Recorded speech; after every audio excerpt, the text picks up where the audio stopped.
Vote चुन चुन करके ओबीसी एससी की जातियों को जो है जोगी के बिरादरी के माफियाओं के द्वारा, गुंडों के द्वारा, अपराधियों के द्वारा उनका घर जमीन हड़पा जा रहा है। उनकी हत्याएं, आए दिन हत्याएं की जा रही है। बात बताइए, इतना रोजगार योगी जी बांट रहे हैं, कौन सा रोजगार? और आप बता रहे हैं कि आपकी बेटियां बिहार जा रही हैं रोजगार लेने के लिए। अरे भाई, उत्तर प्रदेश की सरकार की हालत खस्ता हाल है। एक 2 लैपटॉप हमारी 2 बेटियों को मिला था, मेरे घर में अभी टका-टक झका-झक चल रहा है। अभी भी चल रहा है? अभी बिल्कुल एकदम दौड़ रहा है लैपटॉप अखिलेश जी वाला। नमस्कार दोस्तों, मैं सुमित यादव, आप देख रहे हैं द सुनामी। लखनऊ में समाजवादी पार्टी मुख्यालय के सामने मौजूद हैं, जहां एक तरफ कसमकस थी कांग्रेस और समाजवादी पार्टी में। ये लग रहा था कि क्या समाजवादी पार्टी उस गठबंधन से अलग हो जाएगी। उसके बाद अखिलेश जी का बयान आता कि उनकी बात कांग्रेस पार्टी के बड़े नेताओं से हो गई है। तो ये गठबंधन लोकसभा में जारी रहेगा, लेकिन विधानसभा के चुनाव स्तर पर इस गठबंधन का कोई मतलब फिलहाल समझ में नहीं आ रहा है। और उस बयान के बाद ये बैनर आज समाजवादी पार्टी कार्यालय के सामने लगा है, जिस पर लिखा है बदला है यूपी, बदलेंगे देश। और 550 किलोमीटर की दूरी दिल्ली से, यहाँ लखनऊ से दिल्ली की दूरी यहाँ पे दिखाई गई है। तो साइकिल से जाने में, दिल्ली पहुंचने में कितना समय लगेगा, उस पर बातचीत हम लोग करेंगे। क्या भूमिका साइकिल की रहेगी, क्या भूमिका समाजवादी पार्टी की रहेगी उस गठबंधन में, उस पर बातचीत करने के लिए हमारे पास सपा नेता लोटन राम निषाद जी मौजूद हैं। बहुत बहुत स्वागत है लोटन चैनल। धन्यवाद दी सुनामी चैनल को। तो बदला है यूपी, बदलेंगे देश 550 किलोमीटर की दूरी दिखा रहा है। साइकिल से जाएंगे, कितना समय लगेगा? देखिए, देश में बदलाव समाजवादी विचारधारा के लोग ही ला सकते हैं। और जो ये 550 किलोमीटर की दूरी दिखाई गई है, हमारे देश की जो लोकसभा की सीटें हैं 443 हैं। और 272 का जो मैजिक नंबर अर्जित कर लेता है, यानी 272 सांसदों का समर्थन जिसके साथ हो जाता है, वह देश का प्रधानमंत्री बन सकता है। 1996 में धरती पुत्र परम पूज्य मुलायम सिंह यादव जी देश के प्रधानमंत्री बनने जा रहे थे, लेकिन एक हमारे भाई के ही अलगेबाजी के कारण उनके प्रधानमंत्री नहीं बन पाए। हमारे यहाँ एक किस्सा कहा जाता है कि घर फूटे गंवार लूटे। अगर अपनों ने टांग खिंचौल नहीं किया होता तो इंद्र कुमार गुजराल और हरदन अल्ली डोड्डा गौड़ा देवगौड़ा से पहले माननीय मुलायम सिंह यादव जी देश के प्रधानमंत्री बने थे। लेकिन देश के प्रधानमंत्री न बन करके उस समय इनको रक्षा मंत्री की कमान दी गई थी। और अब तक के देश के जितने भी रक्षा मंत्री हुए हैं, सैनिकों के सम्मान के लिए, कल्याण के लिए, उनके परिवार की भलाई के लिए जितना बड़ा काम परम पूज्य नेताजी ने किया, अभी तक कोई रक्षा मंत्री उस तरह का काम नहीं किया। अच्छा, मैं जानना चाहिए, कार्यकर्ता की भावना है किसी अखिलेश यादव जी को देश का प्रधानमंत्री देखना चाहते, कौन ऐसा कार्यकर्ता होता है कि जो अपने पार्टी के मुखिया को मुख्यमंत्री, प्रधानमंत्री या राजनीति के शीर्ष और उच्च पदों पर नहीं देखना चाहता। ये तो इंडिया गठबंधन, अगर अब तो जो तलखियां बढ़ी थी सपा और कांग्रेस के बीच में, कुछ लोग जो है इस तरह की शुरुआत किए थे कि इंडिया गठबंधन जो है टूटे, और भारतीय जनता पार्टी इसमें जो है कि कील का तार बनाने के काम में जुटी थी। लेकिन कांग्रेस पार्टी के जो है कि राष्ट्रीय अध्यक्ष मल्लिकार्जुन खड़गे जी और देश के जननायक राहुल गांधी जी और अखिलेश जी के यहाँ फोन करके वह सारी तलखियों को पर विराम लगाने का काम किया है। और निश्चित रूप से अगली बार एनडीए की जगह जो है इंडिया गठबंधन का प्रधानमंत्री बनेगा और समाजवादी पार्टी की उसमें अहम भूमिका रहेगी। इस बैनर में जो समाजवादी पार्टी के जो काम है वो दिखाए गए। इकाना स्टेडियम यहाँ पे है, JPNIC है, रिवर फ्रंट है, और आगरा लखनऊ एक्सप्रेस साइकिल लेके अखिलेश जी खड़े हैं। यही काम गिनाते गिनाते 17 हार गए, यही काम गिनाते गिनाते 19 हार गए, यही काम गिनाते गिनाते 22 हार गए। कब तक ये काम आप गिनाएंगे, चुनाव नहीं जीत पा रहे हैं? अच्छा, एक काम दिखाई दे रहा है जो पोस्टर में बना है। कन्या विद्याधनी योजना किसने लागू किया? शुल्क प्रतिपूर्ति छात्रवृत्ति की योजना जाति धर्म वर्ग संप्रदाय से ऊपर उठ करके किसने दिया? हाई स्कूल इंटर पास बेटियों को साइकिल देने का काम किसने किया? लगातार हार मिल रही है। आप देखिए, हमारे कार्यकर्ताओं की वो कमी है, हम अपने नेता को कमी हम नहीं दे सकते। हमारे कार्यकर्ता अगर जनता के बीच में जाकर के समाजवादी पार्टी के किए हुए कार्यों को जनता तक नहीं पहुंचाएंगे, जनता को नहीं बताएंगे, तो वह जनता क्या जानेगी? कन्या विद्याधनी योजना, शुल्क प्रतिपूर्ति छात्रवृत्ति योजना, अखिलेश जी ने जाति धर्म वर्ग संप्रदाय को देख करके केवल यादव समाज के लिए थोड़ा किया था। तमाम लोगों को उसका लाभ मिला। मेरा परिवार तो उससे बहुत बड़ा लाभ पाया है। कन्या विद्याधन शुल्क प्रतिपूर्ति छात्रवृत्ति योजना का और लैपटॉप वितरण का 2 लैपटॉप हमारी 2 बेटियों को मिला था। मेरे घर में अभी टका-टक झका-झक चल रहा है। अभी भी चल रहा है। अभी बिल्कुल एकदम दौड़ रहा है लैपटॉप अखिलेश जी वाला। और उसी लैपटॉप की देन है कि हमारी 3 बेटियां जो है हायर एजुकेशन में गई। एक लड़की हमारी double MA BEd UP TET CTET qualify, दूसरी एक लड़की MA BEd UP TET CTET qualify और तीसरे नंबर की बेटी हमारी MA फर्स्ट ईयर DLEd। लड़का हमारा उसी लैपटॉप की मदद से जो है कि पॉलिटेक्निक करके आज उसका कैंपस सिलेक्शन हुआ है। एक सम्मानित कंपनी में चंडीगढ़ में जो है कि जॉब कर रहा है और आज एक सुखद अवसर मिला है। यह लौटर राम के निषाद के परिवार के लिए ही नहीं, मेरे गांव के निषाद परिवार की अगर कोई बेटी, अगर बेटा भी नहीं सरकारी नौकरी, पहली अगर कोई सरकारी नौकरी पाने वाली रही है तो लौटर राम निषाद की तीसरे नंबर की बेटी रही है। अगर सुप्रीम कोर्ट BEd के लोगों को प्राथमिक शिक्षा के लिए अपात्र घोषित नहीं किया गया होता तो आज लौटर राम निषाद की 3 बेटियां राष्ट्र के निर्माण में और शिक्षा के क्षेत्र में जो है 3 शिक्षिकाएं बन करके मेरे परिवार की तो समस्याओं का समाधान करती है। बात बताइए, इतना रोजगार योगी जी बांट रहे हैं, कौन सा रोजगार? और आप बता रहे हैं कि आपकी बेटियां बिहार जा रही हैं रोजगार लेने के लिए। अरे भाई, उत्तर प्रदेश की सरकार की हालत खस्ता हाल है। ये कहने को 5 इन्वेस्ट समिट की है। बता दो एक योजना बता दो धरातल पर उतरी है क्या? एक केवल नाम बदलने में, केवल नंबर बदलने में। इकाना स्टेडियम किसने बनवाया? अखिलेश यादव ने। अटल बिहारी वाजपेयी अंतरराष्ट्रीय स्टेडियम योगी जी ने कर दिया। हजरतगंज चौराहे को जो है इन्होंने जो है अटल चौक कर दिया।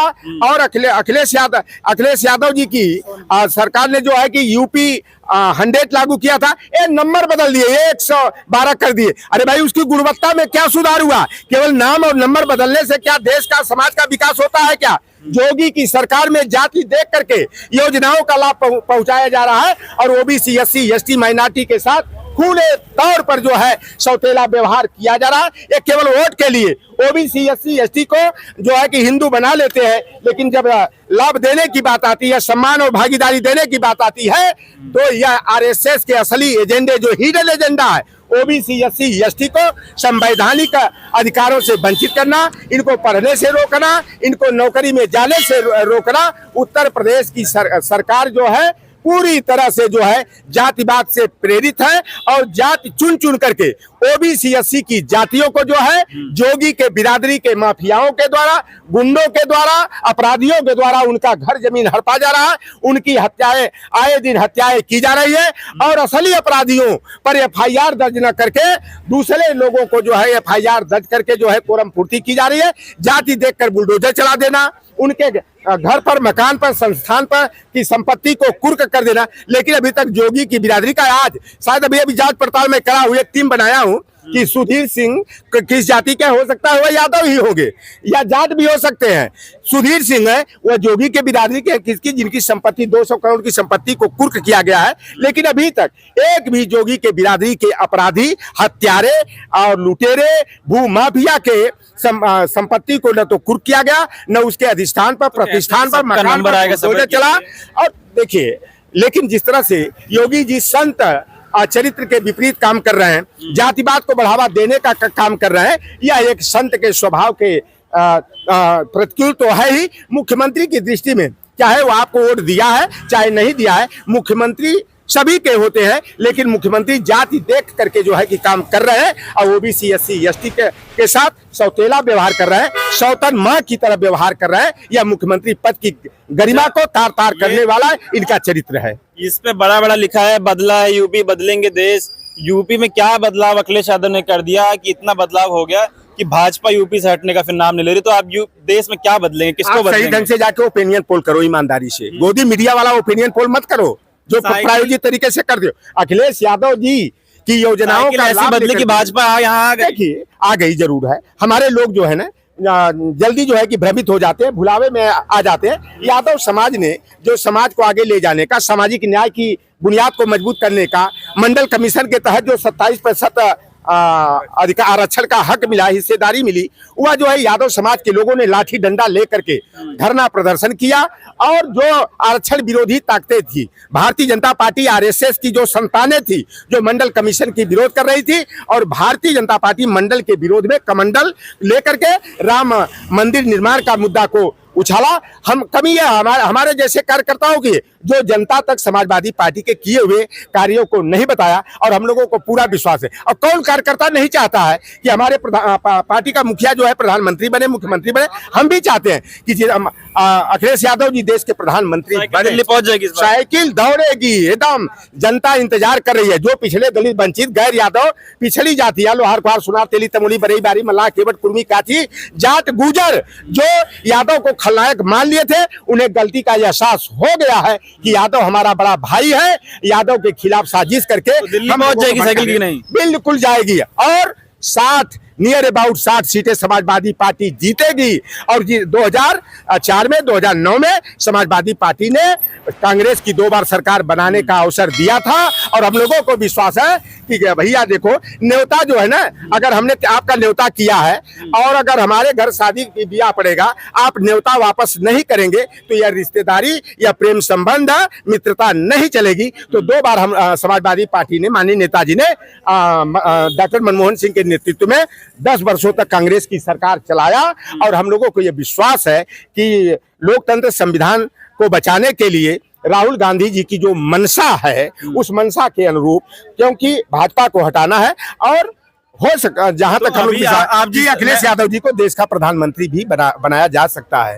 कांग्रेस समर्थन करेगी? क्योंकि अभी इतनी नोकझोंक हुई, कमलनाथ पहचानने से इनकार कर देना, छत्तीसगढ़ के डिप्टी सीएम पहचानने से इनकार कर देना अखिलेश जी को। देखिए, कुछ आरएसएस की विचारधारा के लोग हैं जो नहीं चाहते, वह केवल अपना भला भला जगमाही वाली नीति के हैं। उनको न देश से मतलब है, न प्रदेश से मतलब है। वह केवल आरएसएस वाले जो है ना, समाज में विकृति पैदा करने का और भाई से भाई को लड़ाने का, मित्रता में खटास डालने का काम करते हैं। और वह शीर्ष नेतृत्व के बस की बात है। अखिलेश यादव जी हमारे पार्टी के नेता हैं, और मल्लिकार्जुन खड़गे जी, राहुल गांधी जी, वह कैसे इंडिया गठबंधन मजबूत हो, इसके आपस में बैठ करके आपसी समझौते के तहत वो भाजपा को हटाने के लिए, एनडीए को धूल चटाने के लिए वह रणनीतियां तैयार करेंगे। मध्य प्रदेश विधानसभा चुनाव में जो नोकझोंक हुई है, उसका असर अभी इंडिया गठबंधन पे और लोकसभा चुनाव पे पड़ेगा कि नहीं उत्तर प्रदेश में? बिल्कुल नहीं पड़ेगा। और निश्चित रूप से हम लोग कि वहां सीट नहीं मिली तो यहाँ भी सीट नहीं देंगे। देखिए, शुरुआत अगर इस तरह की कांग्रेस पार्टी करती है, इस तरह की दगाबाजी और कलाबाजी करती है, सातिरपना दिखाती है कि मध्य प्रदेश में हमें गठबंधन का साझीदार नहीं बनाती है। पिछला चुनाव अगर देखा जाए, जो मध्य प्रदेश के विधानसभा का चुनाव हुआ था, तो बिजावर से हमारा प्रत्याशी जीता था। पृथ्वीपुर है, निवाड़ी है, और 2 सीटें छिंदवाड़ा की थी। 800, 900 से 1800, 2200 वोट से हमारे 4 प्रत्याशी जो है कि हार गए थे। और आज जो मध्य प्रदेश में देख रहे हैं कि देश में सबसे बड़ा ओबीसी की जो ताकत है, जो सड़कों पर उतर करके जो है, महेंद्र लोधी के रूप में हो, चाहे डॉक्टर आरडी प्रजापति के रूप में हो, चौरसिया के रूप में हो, चाहे लोकेंद्र गुजर के रूप में, ओबीसी के समानुपातिक आरक्षण के लिए 14% यहाँ ओबीसी का आरक्षण है। 27% ही नहीं, 90.09% ओबीसी की आबादी है। लेकर के जो है ओबीसी मोर्चा, ओबीसी महासभा वहाँ संघर्ष कर रही है। और आज मध्य प्रदेश में सबसे बड़ी ताकत जो है पिछड़ों की ताकत है। अगर कांग्रेस पार्टी जो है समाजवादी पार्टी से के तरफ हाथ बढ़ा करके सम्मानजनक सीटें अगर नहीं देती है, तो जो कांग्रेस की स्थिति यहाँ रहेगी। आप देख लीजिए विधानसभा चुनाव के वोट शेयर को, तो 36.3% वोट शेयर समाजवादी पार्टी का रहा, और कांग्रेस पार्टी का वोट शेयर 2.33% रहा। कांग्रेस पार्टी ईमानदारी से केवल 1 सीट जीती है, वो भी पिछड़े का बेटा। अगर महाराजगंज के फरेंदा विधानसभा से नहीं लड़ा होता तो शायद कांग्रेस का खाता भी नहीं खुलता। और प्रमोद तिवारी जी की बेटी जो मोना तिवारी है, अगर आराधना मिश्रा, अगर समाजवादी पार्टी समर्थन नहीं दी होती तो वह जो है तीसरे नंबर पर सिमट जाती। तो 2 सीटों पर जो कांग्रेस की स्थिति है, तो एक देख रहे हैं कि समाजवादी पार्टी ने वॉक ओवर देने का काम किया है। तो जैसा भाई शुरुआत कांग्रेस पार्टी करेगी, वैसा ही उसी पद चिन्हों पर चलने का काम, वैसी ही राजनीतिक रणनीति तय करने का काम हम लोगों को विश्वास है कि समाजवादी पार्टी के मुखिया माननीय अखिलेश यादव जी करेंगे। और माननीय अखिलेश यादव जी जो भी रणनीति बनाएंगे। समाजवादी पार्टी का हर एक कार्यकर्ता जो है उनके पद चिन्हों पर, उनके इशारे पर चल करके समाजवादी पार्टी की साइकिल को दौड़ाने का काम करेगा। ठीक है। तो इंडिया गठबंधन में जो सबसे बड़ी अड़चन अभी फिलहाल नजर आ रही है वो है सीटों के बंटवारे पे, क्योंकि अभी तक 3 बैठकों में सीटों के बंटवारे को लेकर चर्चा नहीं हुई है। तो बात ये हो रही है कि मध्य प्रदेश में अगर समाजवादी पार्टी की भूमिका को जिस तरीके से नकारा है कांग्रेस पार्टी ने, तो क्या उसी तरीके से समाजवादी पार्टी आने वाले चुनाव में, लोकसभा चुनाव में कांग्रेस की भूमिका को नकार देगी? इस पर हम लोग लगातार चर्चा कर रहे हैं, लेकिन आज जो चर्चा का विषय, ये पीछे बैनर, तमाम जो काम समाजवादी पार्टी के लखनऊ में है उनको यहाँ पे बैनर में चित्र के जरिए दर्शाया गया। चाहे रिवर फ्रंट हो, चाहे आगरा लखनऊ एक्सप्रेसवे हो, तिखाना स्टेडियम है, JPNIC कैंसर इंस्टीट्यूट है, तमाम तस्वीरें यहाँ पे बनी हुई हैं। इन कामों के जरिए क्या अखिलेश यादव दिल्ली पहुंच पाएंगे, प्रधानमंत्री के दावेदार हो पाएंगे? ये बहुत बड़ा सवाल है। आप लोगों की क्या राय है अखिलेश जी के प्रधानमंत्री की दावेदारी को लेके और इंडिया गठबंधन में सीटों के बंटवारे को लेके कि कितनी भूमिका उत्तर प्रदेश में कांग्रेस पार्टी की हो सकती है? अपनी राय कमेंट बॉक्स में दीजिएगा। फिलहाल ये वीडियो में खत्म कर रहा हूँ। आप लोगों से मुलाकात अगली वीडियो में होगी। जुड़े रहे हमारे साथ, तब तक के लिए नमस्कार।